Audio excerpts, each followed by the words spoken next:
अमित शाह जी का ट्रेनिंग जहां से आता है, आरएसएस से, वहां तो शुरू से लोग कहते आए हैं कि आप मनुस्मृति को देश का विधान मानिए, लेकिन नहीं, देश संविधान से चलेगा और आप हंसकर मानिए, रोकर मानिए, आपको ये मानना पड़ेगा। आपको कैसे लगा कि वो मनुस्मृति कह रहे थे, या फिर ये आप भी मनुस्मृति को ज्यादा आप लोग टारगेट कर रहे हैं? बाबा साहब को भारत रत्न दे देना, ये सबसे बड़ा कारण रहा होगा डेफिनेटली, क्योंकि ये लोग तो जहां से समझते हैं कि शूद्र दलित नालियों में मर जाए, वहां एक व्यक्ति को भारत रत्न मिल रहा है, बाबा साहब को भारत रत्न मिल रहा है, तो इनको कैसे पचेगा? अच्छा, अमित शाह जी को आप कह रही हैं कि बाबा साहब का अपमान किया, पूरी भारतीय जनता पार्टी कह रही है कि हमसे ज्यादा तो अंबेडकर जी को कोई मानता नहीं है। नुकसान इस बात का होगा कि जिनको वो किसी भी तरीके से बाबा साहब को असिमिलेट करने की कोशिश कर रहे थे, खुद को खींचने की कोशिश कर रहे थे, उनके साथ मिलाने की कोशिश करते, वो एजेंडा इनका जरूर फेल हो जाएगा। और साथ ही साथ देश की 90% आबादी को ये पता भी चल जाएगा कि भाजपा के मन में क्या है और मुंह पर क्या है, और आखिर वो देश में वंचितों के साथ क्या व्यवहार करना चाहते हैं। नमस्कार, मैं हूं संजय शर्मा, आप देख रहे हैं 4PM न्यूज नेटवर्क। मुझे लगता है अमित शाह अपने राजनीतिक जीवन की सबसे बड़ी गलती कर गए। उनको पता नहीं था कि उनके मन में जो चल रहा है वो जवान पर नहीं आना चाहिए था, और वो भी संसद में तो कभी नहीं आना चाहिए था, क्योंकि अब ये रिकॉर्ड से निकाला नहीं जा सकता।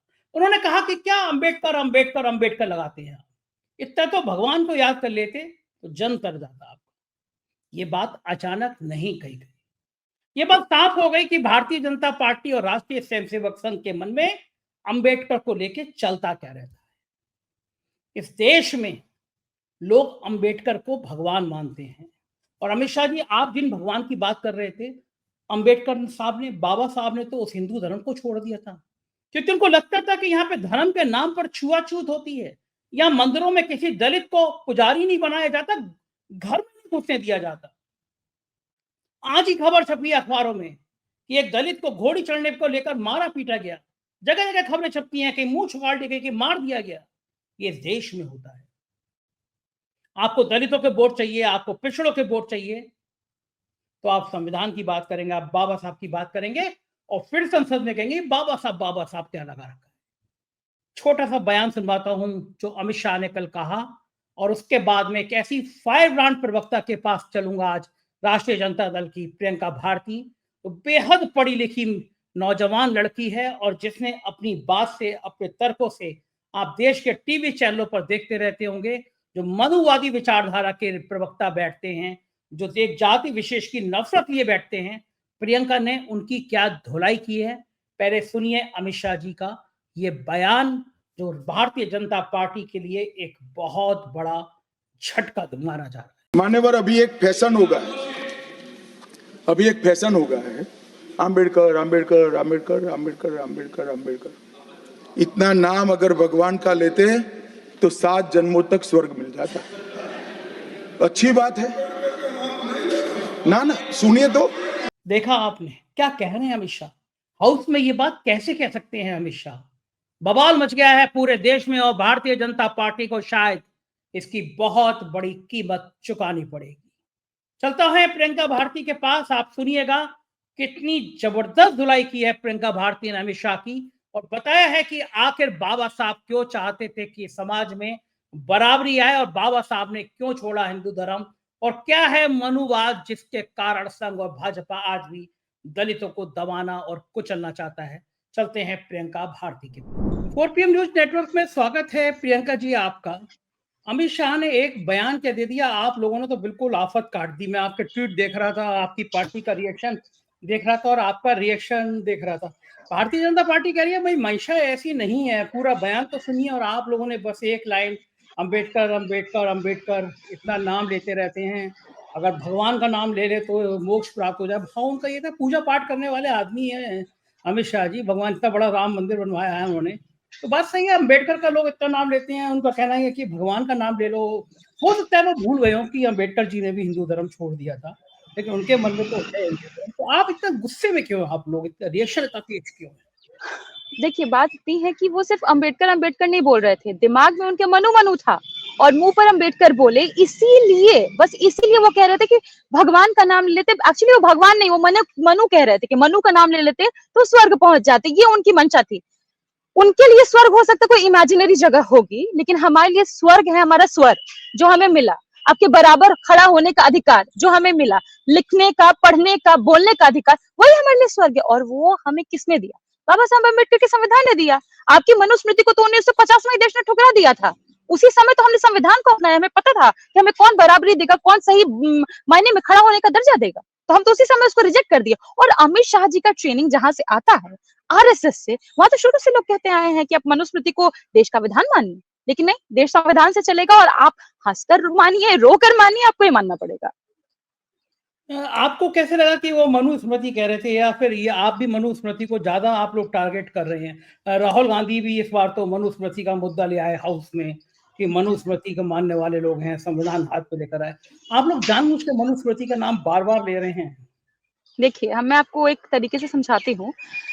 मनुस्मृति में एक श्लोक है लिखा हुआ वहां पर, ना स्त्री स्वतंत्र मरहती, जिसका अर्थात है कि स्त्री स्वतंत्रता के योग्य ही नहीं है। और ये मनुस्मृति वही मनुस्मृति है जिसके बारे में सावरकर कहते हैं कि ये हमारा कंडक्ट ऑफ लॉ होना चाहिए, मतलब यही रूल ऑफ लॉ होना चाहिए देश के लिए। और फिर उसी प्रोसेस में आगे बढ़ते हुए जनसंघ ने किस चीज का विरोध किया? हिंदू कोड बिल का, जो महिलाओं को बराबरी का हक देता है, तलाक का हक देता है, और साथ ही साथ बच्चा अडॉप्ट करने का अधिकार देता है। तो हर तरीके का जो चीज हमें बराबर खड़ा कर रहा था, तो इसका तो ये विरोध करते आए हैं। और उसी कड़ी में ये आगे आकर के आज अम्बेडकर का मखौल बना रहे हैं, बाबा साहब का मखौल बना रहे हैं। लेकिन ये भूल जा रहे हैं कि 90% आबादी और साथ ही साथ देश का वो वर्ग जो खास तौर पर शोषितों के साथ खड़ा होना जानता है, सामाजिक न्याय के लिए लड़ना जानता है, वो हर डंके की चोट पर आपके इस बात का विरोध करेगा। जिस तरीके से आपने बाबा साहब का अपमान किया है, वो भले आपका नागपुर से आ रहा हो, वो हम समझते हैं, लेकिन ये अपमान अब हिंदुस्तान नहीं सहेगा, भारत नहीं सहेगा। अच्छा, अमित शाह जी को आप कह रही हैं कि बाबा साहब का अपमान किया। पूरी भारतीय जनता पार्टी कह रही है कि हमसे ज्यादा तो अम्बेडकर जी को कोई मानता नहीं है, हमसे ज्यादा तो कोई पूछता नहीं है, हमने पहली बार पार्क बनाए, हमने कल वो लंबा चौड़ा अम्बेडकर जी के बारे में बता रहे थे कि बीजेपी ने या जनसंघ ने क्या क्या किया अम्बेडकर जी के नाम पे। तो आप कह रही हैं वो नफरत करते हैं, दोनों में सच कौन बोल रहे हैं? देखिए, जब राम सूरत राय जी अपनी किताब में लिखते हैं कि जब वीपी सिंह जी से पूछा गया था कि आपको लगता था कि जनसंघ आपके साथ में जाएगी, तो मतलब आप क्या क्या सोच करके ये सोच रहे थे? तो वीपी सिंह जी ने कहा कि मुझे लगा था कि 2 साल के लिए आएंगे, लेकिन मैं मंडल कमीशन लेकर के आया, इसलिए इन्होंने मेरी सरकार गिरा दी। कारण सिर्फ वो नहीं था, कारण एक और था, बाबा साहब को भारत रत्न दे देना। ये सबसे बड़ा कारण रहा होगा डेफिनेटली, क्योंकि ये लोग तो जहां समझते हैं कि शूद्र दलित नालियों में मर जाए, वहां एक व्यक्ति को भारत रत्न मिल रहा है, बाबा साहब को भारत रत्न मिल रहा है, तो इनको कैसे पचेगा? ये तो शुरू से चाहते हैं। इनके सारे के सारे लोग, आप ओम बिरला जी को उठा के देख लीजिए, क्या बोलते हैं कि ब्राह्मण पूजा के योग्य हो और बाकी लोग नहीं, बाकी शूद्रों को बनाया इसलिए गया कि वो सेवा कर रही है। ओम बिरला जी के कथन है। तो पूरा समय समय पर रिफ्लेक्ट करते रहता है, जो भीतर का है वो मुंह पर आ ही जाता है, कितना छुपा के रखिएगा। क्या लगता है आपको कि पॉलिटिकली बहुत बड़ा नुकसान हो गया अमित शाह को इस मुद्दे पर, ये कहकर बाबा साहब के बारे में ये कहकर भारतीय जनता पार्टी को पॉलिटिकल नुकसान बहुत बड़ा हो गया? देखिए, पॉलिटिकल नुकसान तो बाद की बात रही। नुकसान इस बात का होगा कि जिनको वो किसी भी तरीके से बाबा साहब को असिमिलेट करने की कोशिश कर रहे थे, खुद को खींचने की कोशिश कर रहे थे, उनके साथ मिलाने की कोशिश करते, वो एजेंडा इनका जरूर फेल हो जाएगा। और साथ ही साथ देश की 90% आबादी को ये पता भी चल जाएगा कि भाजपा के मन में क्या है और मुंह पर क्या है, और आखिर वो देश में वंचितों के साथ क्या व्यवहार करना चाहते हैं। तो जब आप ह्यूमैनिटेरियन ग्राउंड्स पर ही बाबा साहब के साथ खड़े नहीं है, आप उनका मजाक संसद में बना रहे हैं, तो इनके पार्टी हाउसेस के भीतर ये क्या क्या नहीं करते होंगे। देश ने तो ये देख लिया, जब संसद में आप उनको सम्मान नहीं दे सकते हैं, तो भीतर क्या ही आप सम्मान देते होंगे। तो अब ये इनके लिए सिर्फ राजनीतिक भूल ही नहीं है, साथ ही साथ देश का हर वंचित तबका इनसे अलग होने की शुरुआत कर चुका है।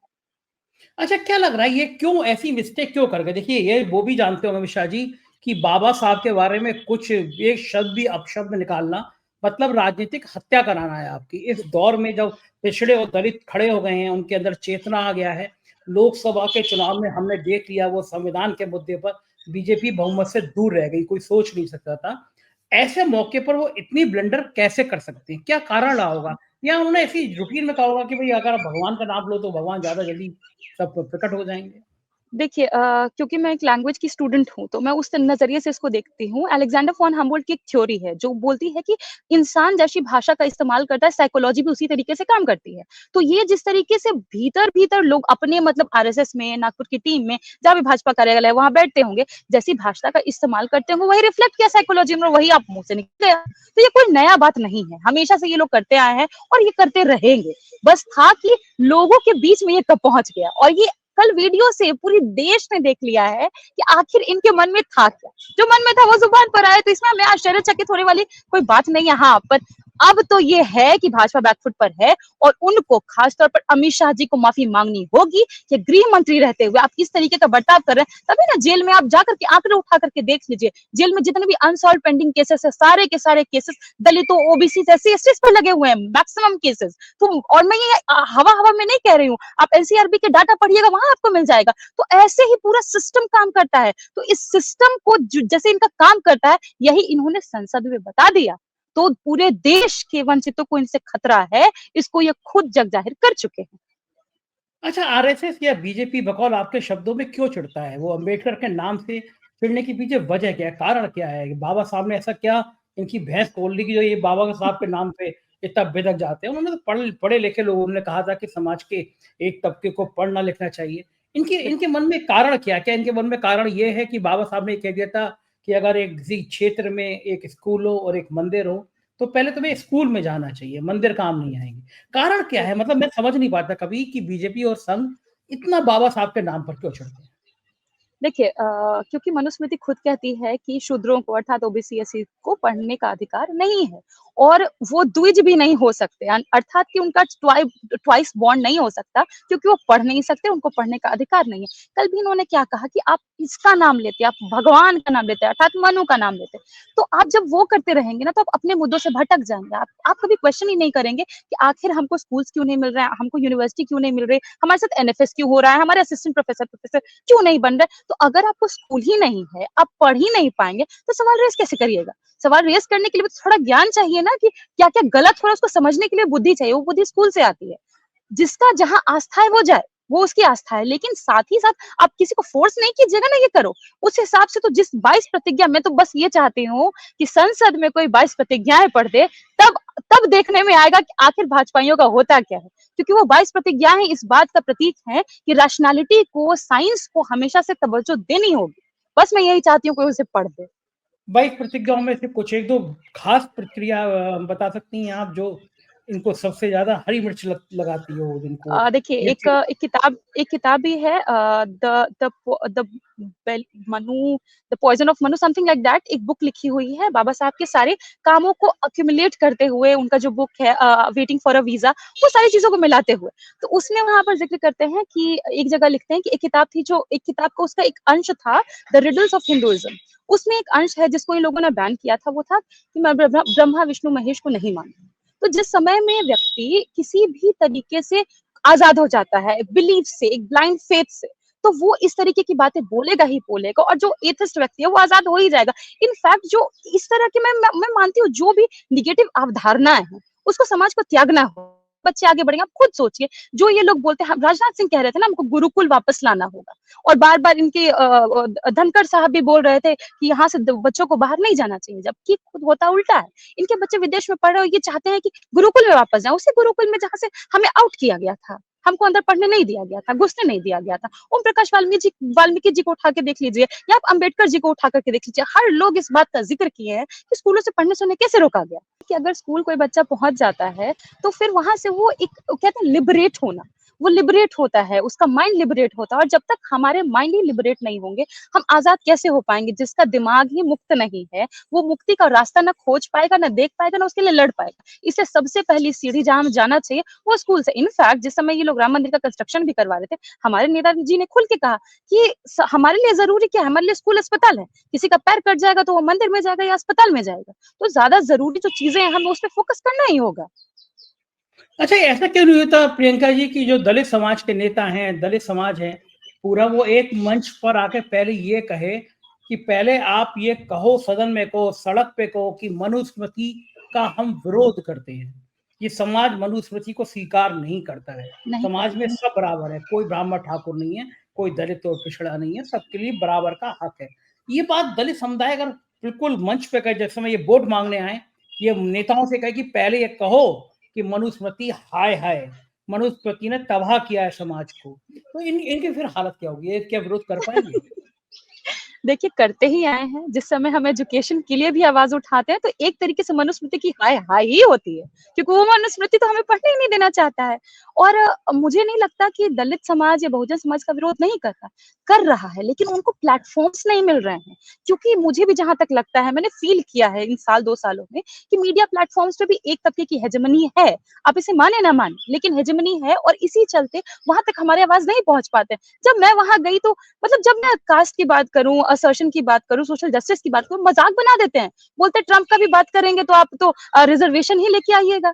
तो वही है कि ये नहीं चाहते हैं ना, उस स्पेस में एक इको चैम्बर बन गया है। उस इको चैम्बर का हिस्सा हम हैं ही नहीं। तो हमें जहाँ भी मौका मिल रहा है, हम विरोध प्रदर्शन कर रहे हैं और हर तरीके से खुद को असर्ट कर रहे हैं और करते रहेंगे जब तक ये सोचिए ना, मजबूर हैं तब ना आकर के लोग फोटो डालते रहते हैं कि देखो हम दलित के घर में गए थे, खाना खाए थे, एहसान किए थे खाना खा करके हमारे यहाँ पर, हम बुलाए थे आपको। तो बेसिकली इनके पास मजबूरी है हमारे पास आना, इसलिए ये आते हैं और ये हमारी ताकत ही है। हमें बस एकजुट होना है।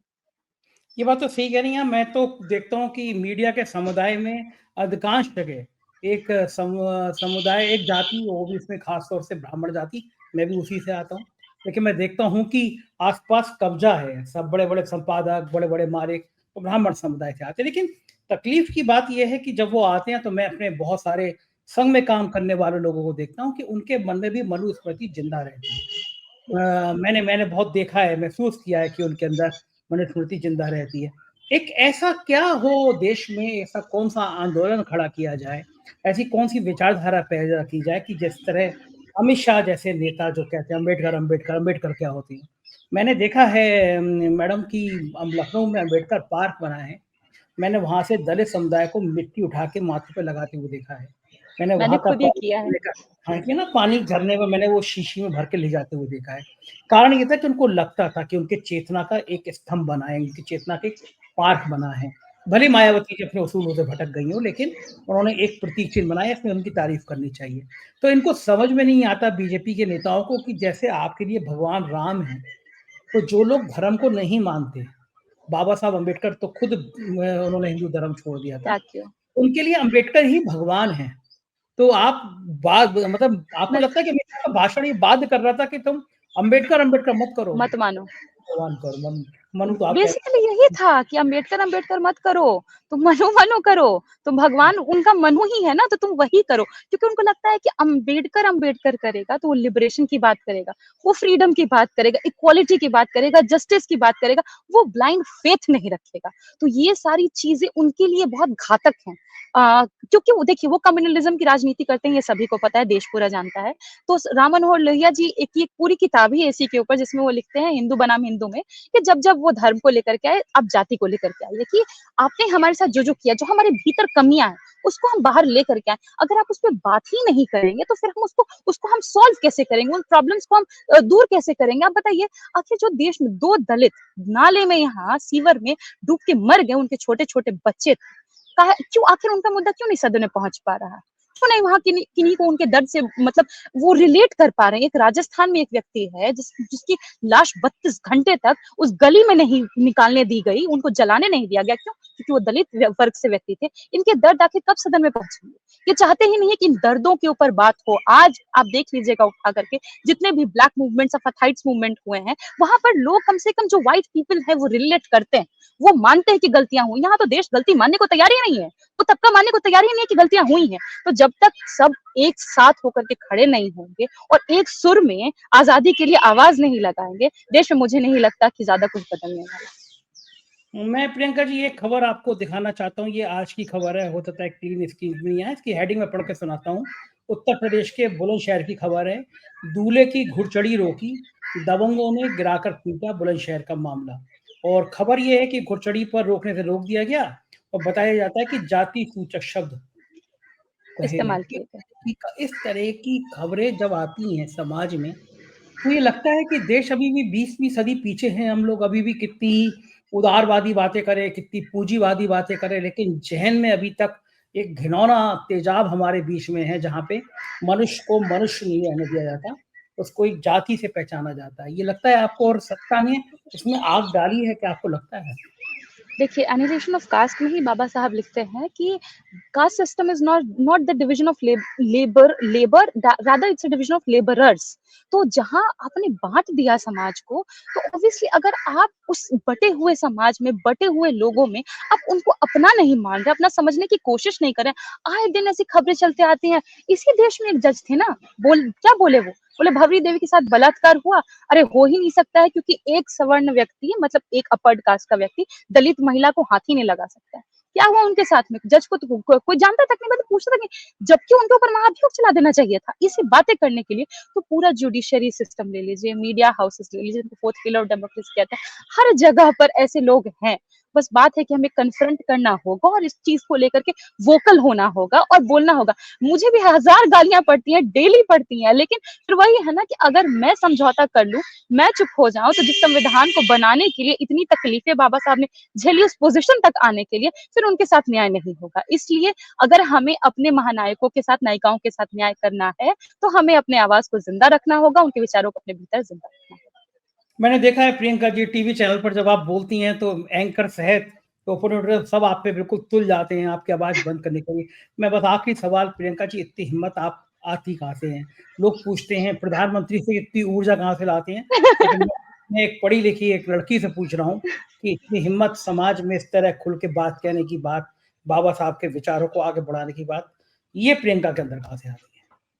देखिए, मैं अगर सच कहूँ तो शिक्षा के कारण और खास तौर पर धीरे-धीरे जो पूरा समाज मेरे साथ खड़ा हुआ, वो मुझे ऊर्जा देती है। लोग सिर्फ़ गालियाँ ही नहीं, साथ ही साथ एक पॉज़िटिव कमेंट भी आता है कि दीदी आपने हमारे मन की बात बोली। तो ऑब्वियसली जो चीज़ मैं झेल कर यहाँ पहुँची, वो मेरे भीतर है, वो मेरे भीतर रेज पैदा पैदा करता है वो। और वो उस रेज को, उस गुस्से को मैं कैसे मिटाऊँ? अगर मैं देखती हूँ कि मेरे तबके का व्यक्ति कोई मार खा रहा है, इस समाज में हर एक तरह के अन्याय हो रहा है, तो कैसे मैं उस पे चुप रह जाऊँ? एक एक एक 22-23 साल के भगत सिंह देश की आजादी के लिए फांसी झूल जाते हैं, तो हमारा तो उम्र खैर उनसे ज्यादा है, तो हम तो इतना तो कर ही सकते हैं ना कि देश में न्याय बरकरार रहे, एक डेमोक्रेसी बरकरार रहे, उसकी आत्मा जिंदा रहे संविधान के लिए, उसके लिए बस लड़ते रहें। और बस समाज साथ खड़ा है, आप लोग साथ खड़े हैं, और क्या चाहिए। बहुत बहुत शुक्रिया प्रियंका जी, आपने 4 PM के लिए इतना समय दिया। धन्यवाद, थैंक यू। धन्यवाद। ये थी प्रियंका भारती और आपने पूरी बातचीत सुनी। क्या तेज तर्रार बहादुर लड़की है। मेरी शुभकामनाएं। मैं चाहता हूं समाज में हर लड़की इतनी बहादुर हो, तर्कों के साथ अपनी बात कह सके और संसद में बैठने वाले नेताओं को समझ में आए कि इस देश की बहुत बड़ी आबादी के लिए बाबा साहब भगवान ही है। कैसी लगी बातचीत बताइएगा जरूर। चैनल को सब्सक्राइब और ज्वाइन करिएगा। शुक्रिया, थैंक यू।